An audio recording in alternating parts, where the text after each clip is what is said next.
Welcome to The Nature of Mental Health, the podcast where we explore how time outdoors supports emotional well-being, resilience, and healing. I'm your host, Will Henry, clinical social worker, nature-informed therapist, and founder of Riverstone Mental Health Collective. Join me as we dive into practical tools, meaningful conversations, and inspiring stories that help us reconnect with the natural world and ourselves.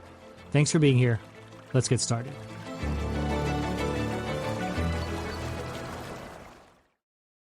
Thank you for joining me for another episode of The Nature of Mental Health. Today we're talking about something beautifully simple and deeply powerful, how movement in nature supports emotional well-being in both adults and children. Not hiking big mountains, not intensive workouts, just movement, outside, in connection with the living world. This is one of the oldest forms of healing we have, and one that many of us have drifted away from without even noticing. If you zoom out far enough on the human timeline, something becomes obvious. For more than 99% of our evolutionary history, we moved outdoors. Our brains and bodies developed while walking across uneven terrain, responding to weather shifts, tracking sounds, scents, and subtle movements in the landscape. Today, most of us spend more than 90% of our time indoors. Our bodies know this isn't what they were built for. When we move outside, we're not just exercising. We're returning to the environment our nervous systems recognize as home. Nature provides lower cognitive load, lower visual and auditory noise, a built-in rhythm, and sensory variation that keeps us engaged without overwhelming us. This is the perfect storm for regulation. When we move outdoors, even slowly, our sympathetic nervous systems, the fight-flight system, begins to downshift, and our ventral vagal system, the safety system, comes online. The body signals to the brain, we're okay. And this shift can happen within minutes. Researchers at Stanford found that a 90-minute walk in nature significantly decreased activity in the part of the brain involved in rumination and negative thought loops. So when people say a walk in nature clears their head, that's not poetic, that's neurological. Movement is a natural mood regulator. When we add nature to that movement, the effect is multiplied. And here's why. Movement burns off emotional charge. Anxiety, irritability, grief, frustration, these emotions live not just in the mind, but in the body. They have a physical energy. Movement helps release it. Nature gives it a container. Movement creates bilateral stimulation. Walking, left, right, mimics the bilateral stimulation used in EMDR therapy. It doesn't replace EMDR, but it naturally supports emotional processing. Nature stimulates soft fascination. This term comes from attention restoration theory. It describes the way nature holds our attention gently. Not like a screen or a crowded environment, but enough to occupy the mind so it can rest. Outdoor movement restores executive function. Studies show that even brief exposure to green spaces improves working memory, cognitive control, problem solving, and emotional regulation.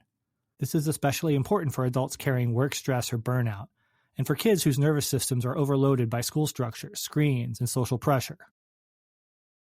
Let's talk about outdoor movement and adult mental health. For adults, outdoor movement is often the only time the mind and body work together. When you think about stress and anxiety, walking outside lowers cortisol, reduces muscle tension, and brings breath and heart rate into a calmer rhythm. Clients often report, my thoughts stop racing, or I can finally breathe. And then there's trauma and emotional overwhelm. In trauma work, stillness can feel threatening. Movement through a landscape often feels safer. Movement provides a sense of agency, keeps the body from freezing, allows for emotional processing without overwhelm, and supports co-regulation when walking with a therapist or a friend. And then with depression, outdoor movement increases serotonin through natural light exposure and dopamine through novelty and sensory input. Research shows that nature-based movement is as effective, or sometimes more effective, than indoor exercise for mild to moderate depression because people actually want to do it. And when we talk about burnout, walking in nature supports cognitive rest. It helps break the constant decision-making loop that contributes to burnout. And then there's creativity and insight. Almost every culture has stories of thinkers, artists, and leaders who've walked their ideas into clarity. Movement opens the mind. Nature widens perspective. Together, they create psychological spaciousness. Kids are not meant to sit still for long. They regulate through movement, play, and sensory exploration, yet modern childhood often removes all three. Movement regulates the nervous system. Children burn through emotions quickly. They offload stress physically. Running, climbing, spinning, balancing. These are not behaviors to suppress. They're strategies for stability. Outdoor movement helps kids integrate sensory information, discharge frustration, process overwhelm, and reduce behavioral escalations. And nature stimulates the hidden senses. Proprioceptive and vestibular systems, two of the most important systems for emotional regulation, develop through movement. Climbing a tree, balancing on a log, rolling down a hill. These experiences literally shape the architecture of a child's brain. They build confidence and healthy risk-taking. Nature provides graduated risk, small challenges that meet kids where they are developmentally. Each small victory builds resilience. Kids learn, I can do hard things. I trust my body. I can try again. And it strengthens social skills too. Kids collaborate more outside. There's less structure and more creativity. Nature creates organic opportunities to negotiate, problem solve, and take turns, skills that reduce conflict at home or at school. There's been several studies done about this. Teens especially benefit from movement outdoors. Their nervous systems are under social pressure, academic pressure, and the constant presence of digital comparison. Outdoor movement lowers social self-consciousness, reduces perfectionistic tendencies, increases emotional tolerance, and supports mood stabilization. For clinicians joining us, let's look at the deeper mechanisms at play. When we speak of polyvagal theory, outdoor movement engages the ventral vagal system, the sympathetic system, and allows dorsal activation to shift into mobility. This flexible movement through states builds resilience. Then there's interoceptive exposure, which we talked about earlier. Outdoor movement naturally introduces change in heart rate, breath, temperature, and muscle activation, ideal for clients avoiding bodily sensations. Nature makes exposure more tolerable. And then there's somatic experiencing principles.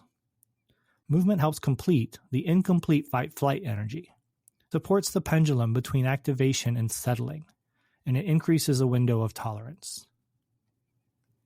We've talked about behavioral activation in nature before as well.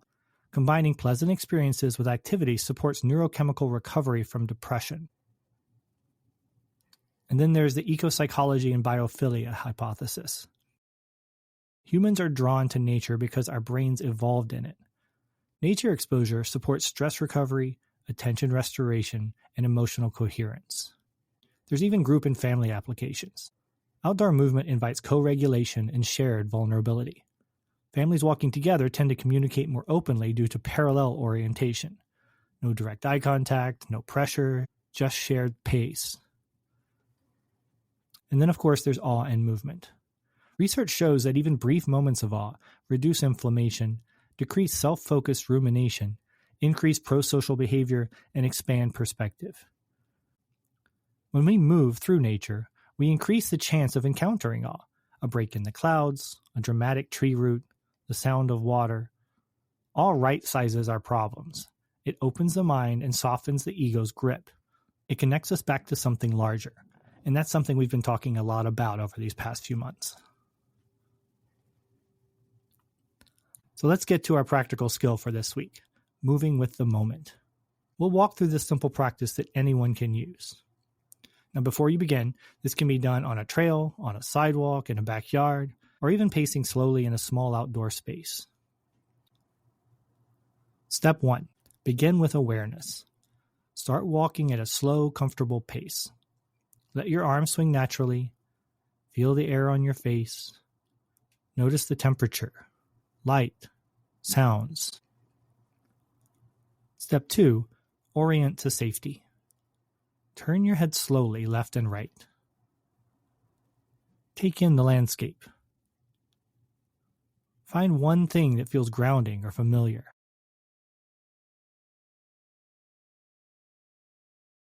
Step 3. We enter the body.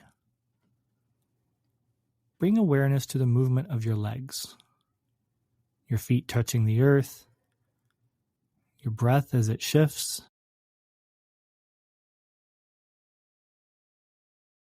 Now let's adjust the pace. Speed up slightly. Notice what changes in your energy. Then slow down. Notice again. This is interoceptive awareness, the practice of noticing your internal signals without judgment. As you walk, ask yourself, what emotion is my body carrying right now? Not the story behind it. Just acknowledge the feeling, without judgment.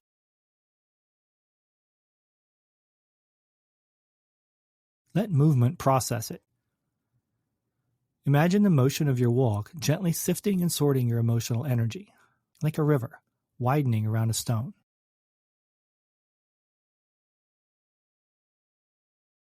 End by noticing something, anything, that brings you even the smallest sense of ease or appreciation.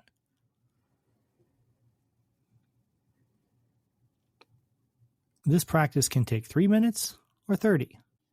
Both are enough. Let's end with a short guided grounding practice. Feel free to do this outside if you can. If not, imagine a place in nature that feels comforting to you. Take a slow breath in and let it go.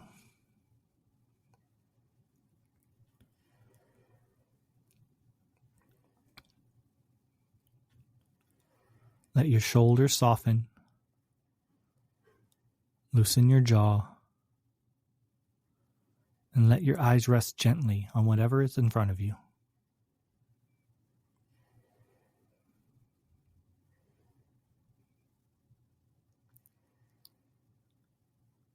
Now imagine yourself on a trail or path. And if you're already there, begin walking at a comfortable pace.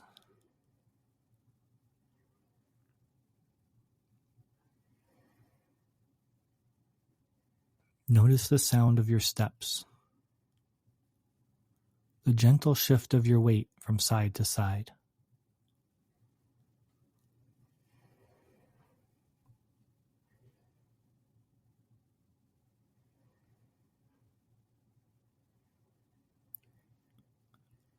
Feel the air moving across your skin, the temperature, the texture of the moment.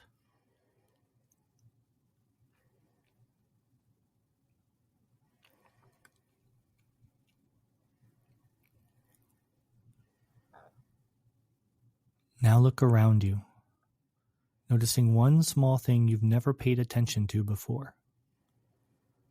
A pattern in the bark, the curve of a river stone, a branch leaning into the wind.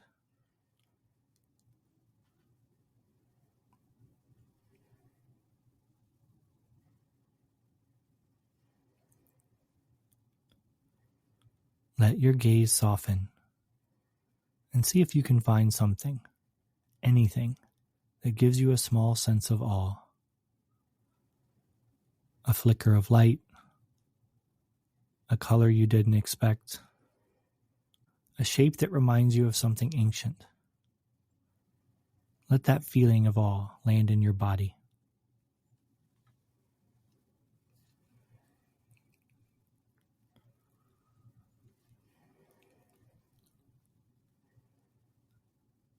Notice where it settles. Notice what it shifts.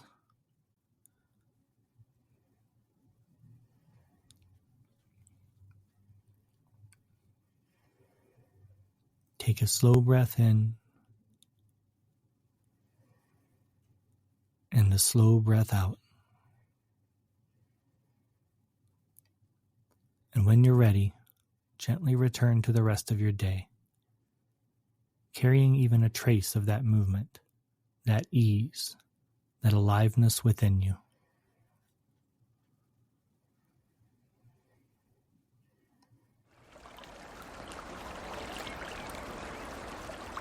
Thank you for joining me today for this exploration of healing through movement outdoors.